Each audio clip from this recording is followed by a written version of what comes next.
So very good evening to all of you. So in the previous class we studied about the relationship between edge length, radius of atom as well as neighboring distance. So today we will discuss about the packing efficiency in all the unit cell, that is simple cubic, body centered, face centered, as well as I will also tell about the how to calculate the packing efficiency and relation between A and R in case of HCP, hexagonal close packing, and diamond. So let us start the topic. And first we have to know about the what is the meaning of the packing efficiency. तो packing efficiency का मतलब ये होता है कि किसी भी unit cell का जो टोटल वॉल्यूम है वो कितना उसका हिस्सा एटम के द्वारा भरा हुआ भाग है। तो टोटल एक यूनिट सेल जो होगा उसका टोटल वॉल्यूम आप पता कर लीजिए, उसमें कितना हिस्सा भरा हुआ है वो वॉल्यूम, वो अगर आप निकाल लेते हैं that is called as packing efficiency. तो मैं यहाँ पे आपको बताऊंगा पहले कैसे कैलकुलेट किया जाता है, उसके बाद वन बाई वन हम लोग कैलकुलेट करेंगे। तो जो आपकी हेडिंग होगी वो होगी packing efficiency.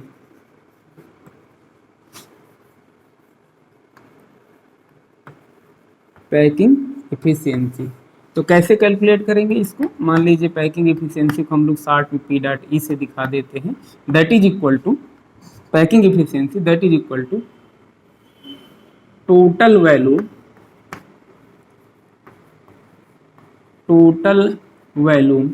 Of the unit cell, total volume of the unit cell, and here is the volume occupied by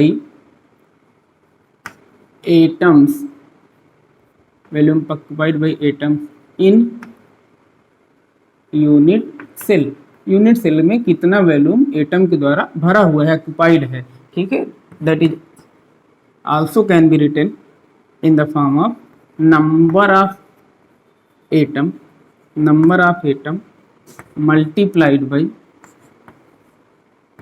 volume of an atom. एक एटम का वॉल्यूम कितना है और टोटल एटम कितने हैं, तो टोटल पता चल जाएगा कितना वॉल्यूम है इसका, divided by total volume of unit cell, total volume of the unit cell. अगर नंबर ऑफ एटम को हम लोग जेड से दिखा दें और वॉल्यूम ऑफ द एटम कितना आ जाएगा, that is 4/3 pi r cube divided by a cube इसलिए ले रहे हैं क्योंकि यहाँ पे हमारा यूनिट सेल जो है वो क्यूबिक है।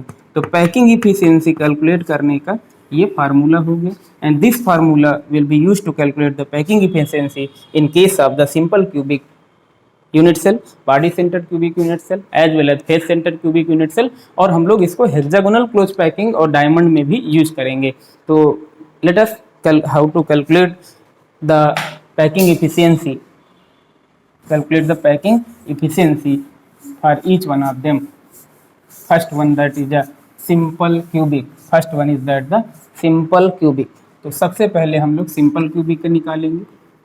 सिंपल क्यूबिक को कैलकुलेट करते समय packing efficiency equal to number of atom कितने होंगे 1 मल्टीप्लाइड बाई 4/3 को नीचे कर देते हैं pi r cube and multiplied by a cube. Simple cube के लिए a इक्वल टू 2r होता है, तो यहाँ पे 2r का cube equal to 1 into 4 pi r cube. याद रखिएगा वहाँ पे फार्मूले में नंबर ऑफ एटम था, तो सिंपल क्यूबिक में एक एटम होता है इसलिए मैंने यहाँ पे एक रखा, और एज लेंथ ए क्यूब था तो ए की जगह 2r रख दिया गया। 3 इंटू 8r क्यूब कैंसिल होगा, ये 2 टाइम्स जाएगा, दैट इज इक्वल टू पाई/6, और पाई की वैल्यू आप पुट करेंगे और परसेंटेज में कन्वर्ट कर दीजिएगा, 100 से डिवाइड 100 से मल्टीप्लाई, तो this will comes that is 52%। और याद रखिएगा पेपर में आपके कभी कभी 52% पूछा जाता है कितना भाग भरा हुआ, मतलब पैकिंग इफिशियंसी कितनी है, और कभी कभी ऑप्शन में आपके पाई/6 भी दे दिया जाएगा। तो मैं तो ये कहूँगा आप इसको याद रखिए, क्योंकि कैलकुलेट कर सकते हैं, पाई की वैल्यू 3.14 आप रख के कैलकुलेट कर सकते हैं, लेकिन ये टाइम थोड़ा सा वहाँ पे टाइम लग जाता है, पेपर में इतना टाइम होता नहीं, इसलिए आप इसको डायरेक्ट याद रखिए। पहला हो गया। दूसरा है एफसीसी के लिए कैलकुलेट करना, हम लोग एफसीसी के लिए कैलकुलेट करेंगे। पैकिंग इफिशियंसी इक्वल टू, यहाँ एटम कितने होते हैं 4 multiplied by 4/3 pi r cube, और ए की जगह आप कितना रखेंगे इसके लिए, ए इक्वल टू 2√2 आर होता है एफसीसी के लिए, तो यहाँ पर रख देंगे ए इक्वल टू 2√2 आर का क्यूब।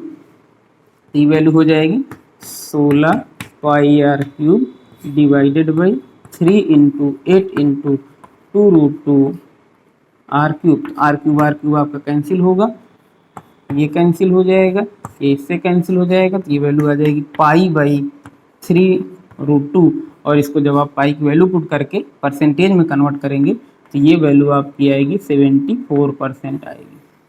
तो पैकिंग इफिशियंसी कितनी आ गई 74%। तो ये 2 का हो गया। इसी तरह हम लोग body centred cubic unit cell का भी कैलकुलेट करते हैं।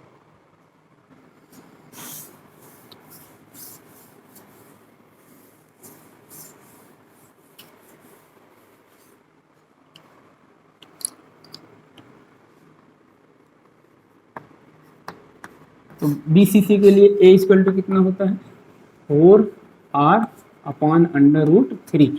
तो सबसे पहले packing efficiency equal to number of atom कितने होंगे 2 multiplied by 4/3 pi r cube, 4/3 pi r cube, और यहाँ पे कितना रखेंगे ए क्यूब, तो ए क्यूब की जगह 4/√3 का cube, that is equal to 8 pi r cube divided by 3 into 64 r cube, और √3 ऊपर जाएगा तो 3√3, 8 टाइम्स 3 कैंसिल हो जाएगा, आर क्यूब कैंसिल हो जाएगा, तो √3 पाई/8, और इसको आप परसेंटेज में कन्वर्ट करेंगे दैट विल कम 68%।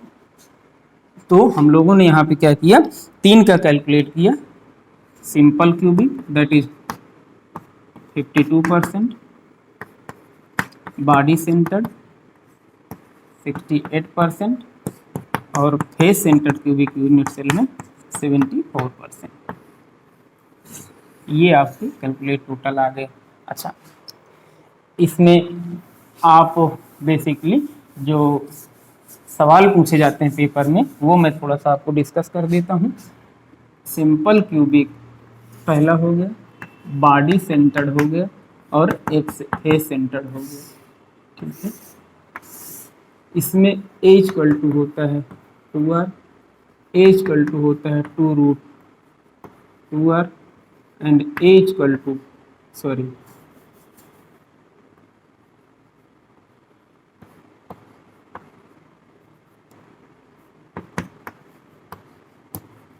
एक तो ये सवाल पूछा जा सकता है, दूसरा इसका पूछा जा सकता है दैट इज पैकिंग इफिशियंसी कितनी होती है, तो इसका होता है 52%, 68%, कितना भरा हुआ भाग है, और ये होता है आपका 74%। कभी कभी 1-2 बार सवाल ये भी पूछेगा कि इम्पटी कितना भाग होगा, भाई भरा हुआ तो आपने कैलकुलेट कर लिया, लेकिन इम्पटी कितना होगा, तो यहाँ पे कितना आएगा 48%, 100 में माइनस कर लीजिए।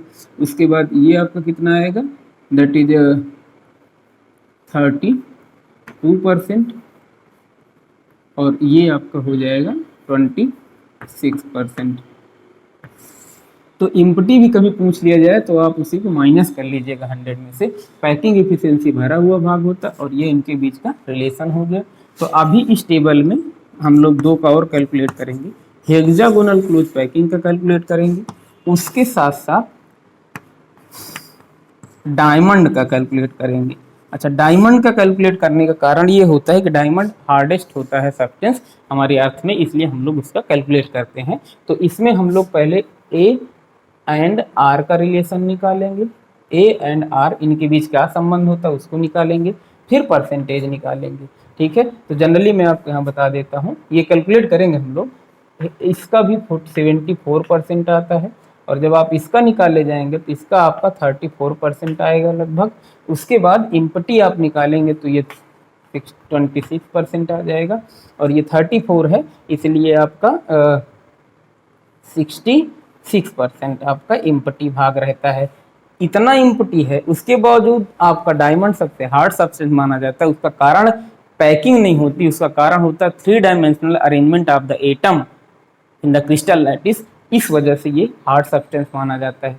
ठीक है, तो in the next class we will discuss about the hexagonal close packing, relationship between A and R, and in case of diamond A and R relationship, and also discuss about the packing efficiency as well as how many number of empty space will be present there. Okay, thank you.